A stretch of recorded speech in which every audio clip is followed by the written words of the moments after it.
بسم الله الرحمن الرحيم. وما أرسلناك إلا رحمة للعالمين.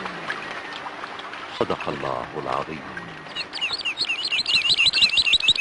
أرسل الله حبيبه محمدا صلى الله عليه وسلم رحمة للعالمين، فعمت رحمته جميع المخلوقات، الإنس والجان والحجر والشجر والجمادات والعجماوات والمسلمين وغير المسلمين.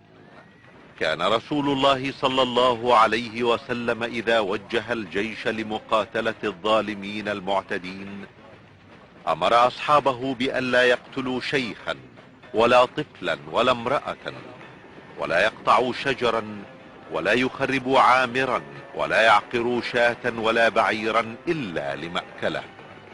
كما أمرهم أن يدعوا الرهبان وشأنهم في صوامعهم.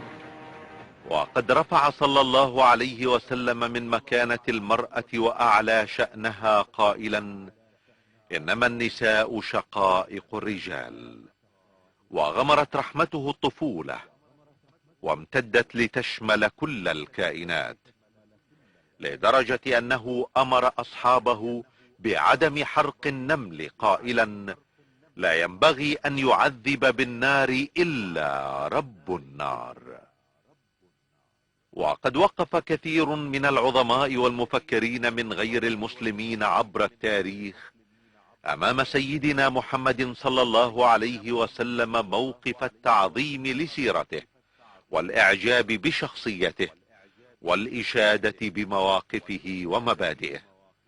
فهذا هرقل عظيم الروم يطرح كثيرا من الأسئلة عن النبي صلى الله عليه وسلم على أبي سفيان، لينتهي به المطاف بصدق دعوة محمد قائلا: لو كنت عنده لغسلت عن قدمه.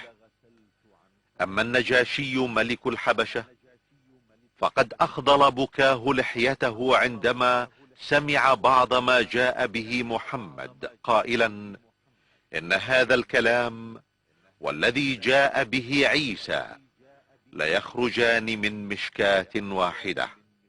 يقول المفكر الفرنسي لامارتين: محمد هو النبي الفيلسوف الخطيب المشرع المحارب قاهر الأهواء. وبالنظر لكل مقاييس العظمة البشرية أود أن أتساءل: هل هناك من هو أعظم من النبي محمد؟ أما الأديب الإنجليزي الشهير برنارد شو فيقول: إن العالم أحوج ما يكون إلى رجل في تفكير محمد، هذا النبي الذي لو تولى أمر العالم اليوم لوفق في حل مشكلاتنا بما يؤمن السلام والسعادة التي يرنو البشر إليها. أما مايكل هارت فيقول: إن اختياري محمدا ليكون الأول في أهم وأعظم رجال التاريخ قد يدهش القراء، لكنه الرجل الوحيد في التاريخ كله الذي نجح أعلى نجاح على المستويين الديني والدنيوي. الزعيم الهندي المهاتما غاندي الذي يقول: بعد انتهائي من قراءة الجزء الثاني من حياة الرسول محمد وجدت نفسي بحاجة للتعرف أكثر على حياته العظيمة. إنه يملك بلا منازع قلوب ملايين البشر.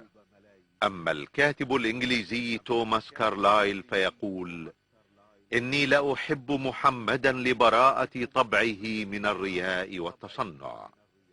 إنه يخاطب بقوله الحر المبين قياصرة الروم وأكاسرة العجم، يرشدهم إلى ما يجب عليهم لهذه الحياة الدنيا والحياة الآخرة. أما الأديب البريطاني جورج ويلز فيرى في محمد صلى الله عليه وسلم أعظم من أقام دولة للعدل والتسامح. أما الباحث الإنجليزي لايتنر فيقول: إني لأجهر برجائي بمجيء اليوم الذي يحترم فيه النصارى المسيح عليه السلام احتراما عظيما، باحترامهم محمدا.